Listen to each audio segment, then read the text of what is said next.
Top 50 keahlian bersama seluruh negara.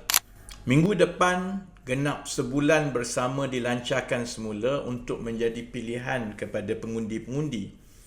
Permohonan keahlian adalah memberangsangkan. Sambutan juga setakat ini menggalakkan dan saya bersyukur dengan sokongan rakyat biasa dari seluruh Malaysia. Berikut adalah top 50 kerusi-kerusi parlimen yang mempunyai ahli bersama yang paling ramai di seluruh negara. 1. Shah Alam. 2. Bangi. 3. Petaling Jaya. 4. Subang. 5. Hulu Langat. 6. Sepang. 7. Puchong. 8. Seremban. 9.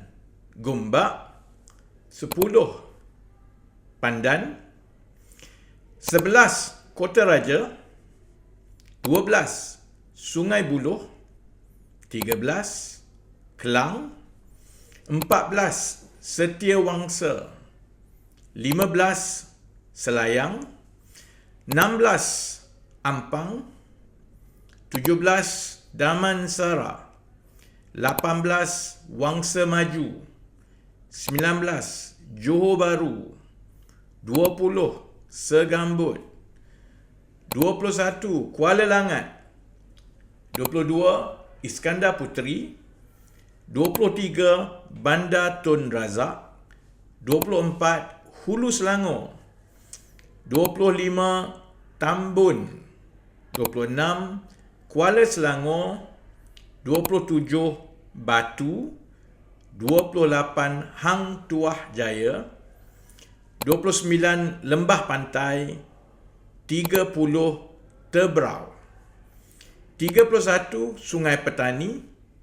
32. Pasir Gudang. 33. Seputih. 34. Putrajaya. 35. Rasah. 36. Tangga Batu. 37. Kota Melaka.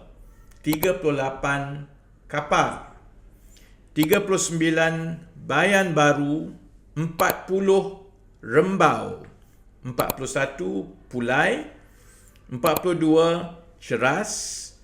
43. Indra Mahkota. 44. Kuantan. 45. Sungai Siput. 46. Lumut. 47. Sepanggar. 48. Ipoh Barat.